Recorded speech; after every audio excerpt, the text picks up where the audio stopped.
విశాఖ జిల్లా అభ్యర్థులకు June 4 fever పట్టుకుంది.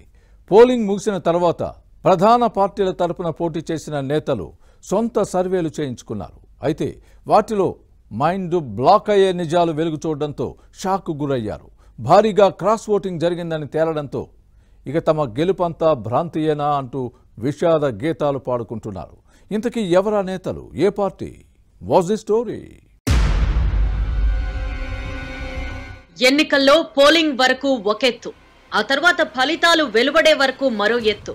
షెడ్యూల్ వెలువడిన తర్వాత నోటిఫికేషన్ వచ్చి నామినేషన్ల పర్వం పూర్తయ్యే వరకు ఓ ఘట్టం.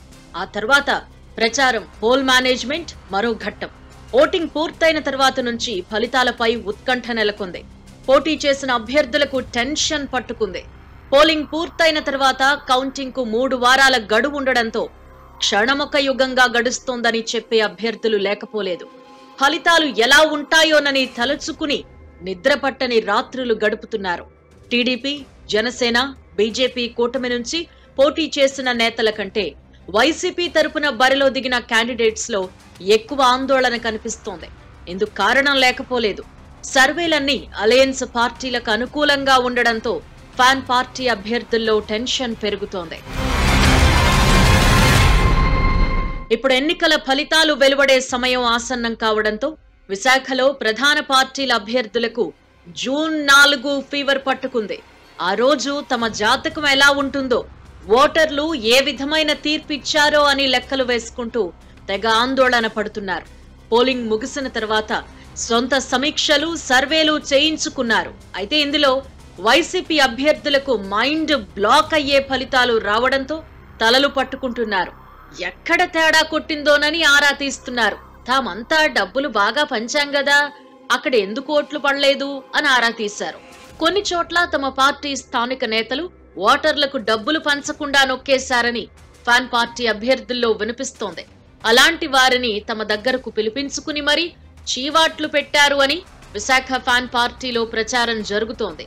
అయితే డబ్బులు తీసుకుని కూడా కొందరు ఓటింగ్ కు రాలేదని పార్టీ పరిశీలనలో తేలింది. అలాంటి వారిపై వైసీపీ అభ్యర్థులు ఓ రేంజ్ లో ఫైర్ అవుతున్నారట. డబ్బులు తీసుకున్నారు గదా, ఎందుకు ఓటింగ్ కు రాలేదు అని అడిగే పరిస్థితి ఉంది. అలాంటి వారి నుంచి డబ్బులు వాపస్ తీసుకురమ్మని కొందరు అభ్యర్థులు తమ క్యాడర్ ను పురమాయిస్తున్నారట. దీంతో కార్యకర్తలు తమ అభ్యర్థికి ఓట్లు వేయని వారిళ్లకు వెళ్లి పైసలు వసూలు చేయడం ప్రారంభించారు అనే టాక్ నడుస్తోంది. అయితే ఈ విషయంలో కూడా ఫ్యాన్ పార్టీ నేతల భాసుపాలవుతున్నారు అని విశాఖలో జోరుగా ప్రచారం జరుగుతోంది. అనుకోని కారణాలతో ఓట్లు వెయ్యలేకపోయాం, ఇచ్చిన డబ్బులు మళ్లీ అడగడం ఏంటి అని కొంతమంది ఓటర్లు గట్టిగా ప్రశ్నిస్తున్నారట. కొందరైతే బూతులు తిడుతున్నారట. మేము డబ్బులు అడిగామా, మీరే ఇచ్చారు కదా, మళ్లీ వాపసిమ్మని అడగడం ఏంటి అని నిలదీస్తున్నారు అని వినిపిస్తోంది. పోలీస్ స్టేషన్ లో కంప్లైంట్ చేస్తామని వార్నింగ్ ఇవ్వడంతో వైసీపీ స్థానిక నేతల నరాలు కట్టయ్యే టెన్షన్ పరిస్థితి వచ్చిందట. వైసీపీ అభ్యర్థుల పరిస్థితి ఇలా ఉంటే కూటమి పార్టీల క్యాండిడేట్స్ మాత్రం చాలా ఖుషీగా ఉన్నారట. వైసీపీ అంత ఓవర్ కాన్ఫిడెన్స్ లేకపోయినా కూటమి ఘన విజయం సాధిస్తుందని ధీమా కనిపిస్తోంది. విశాఖ లోక్సభ సీటుతో పాటు జిల్లాలోని అన్ని అసెంబ్లీ స్థానాల్లో కూటమి జెండాలే రెపరెపలాడుతాయని చెబుతున్నారు. అందుకే ఎటువంటి టెన్షన్ పడకుండా జూన్ 4 ఎప్పుడొస్తుందా అని టీడీపీ, జనసేన, బీజేపీ అభ్యర్థులు ఎదురు చూస్తున్నారు. ఫ్యాన్ పార్టీ తరహాలోనే కూటమి క్యాండిడేట్స్ కూడా సొంత సమీక్షలు, సర్వేలు చేయించుకున్నారట. అయితే ఇందులో అన్ని పాజిటివ్ ఫలితాలు రావడంతో ఉత్సాహం ఉరకలు వేస్తోందనే టాక్ నడుస్తోంది. అంతేకాదు జిల్లాలో చాలా చోట్ల క్రాస్ ఓటింగ్ జరిగిందని సర్వేల్లో తేలిందని వినిపిస్తోంది. అలయన్స్ పార్టీలో ఓట్లు సాలిడ్ గా ఆయా అభ్యర్థులకు పడితే వైసీపీలో మాత్రం తేడా కొట్టిందనే ప్రచారం జరుగుతోంది. కొన్ని ప్రాంతాల్లో 2 ఓట్లలో ఒకటి ఫ్యాన్ కు, మరొకటి కూటమికి పడిందనే విశ్లేషణలు ఉన్నాయి.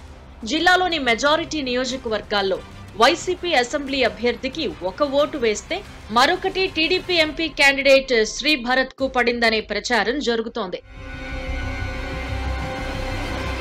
పోలింగ్ కు ముందు కొందరు ఫ్యాన్ పార్టీ అసెంబ్లీ అభ్యర్థులే క్రాస్ ఓటింగ్ ను ప్రోత్సహించారనే టాక్ నడుస్తోంది. తనకు తప్పకుండా ఓటేసి ఎంపీ అభ్యర్థి మీ ఇష్టమనే ఆప్షన్ ఇచ్చారు అని వినిపిస్తోంది. కూటమి పార్టీ నేతలు ఈ విషయాన్ని గుర్తు చేస్తున్నారు. అందుకే ఈసారి విశాఖ జిల్లాలో భారీ క్రాస్ ఓటింగ్ జరిగిందనే అంచనాలు ఉన్నాయి. వైసీపీ అసెంబ్లీ అభ్యర్థుల కంటే విశాఖ లోక్సభ సీటుకు పోటీ చేసిన బొత్స ఝాన్సీకి తక్కువ ఓట్లు వచ్చే అవకాశం ఉందనే గుసగుసలు వినబడుతున్నాయి. అంతేకాదు జిల్లాలో పోస్టల్ బ్యాలెట్స్ తమకే అనుకూలంగా పడ్డాయని టీడీపీ, జనసేన, బీజేపీ నేతలు భావిస్తున్నారు. పోలింగ్ కూడా తమకన్ని విధాలుగా లాభిస్తుంది అనే వాదనలు ఉన్నాయి. జిల్లాలో అన్ని స్థానాల్లో గెలిచి క్లీన్ స్వీప్ చేస్తామని పొత్తు పెట్టుకున్న పార్టీ నేతలు ధీమా వ్యక్తం చేస్తున్నారు. కానీ ఫ్యాన్ పార్టీ నేతల్లో ఇది కనిపించడం లేదు. దీంతో వారి విజయంపై అనుమానాలు వ్యక్తమవుతున్నాయి. గెలిచేదెవరు, ఓడేదెవరో తెలియాలి అంటే జూన్ 4 వరకు ఆగాలి. అప్పటి వరకు టెన్షన్ తప్పదు మరి.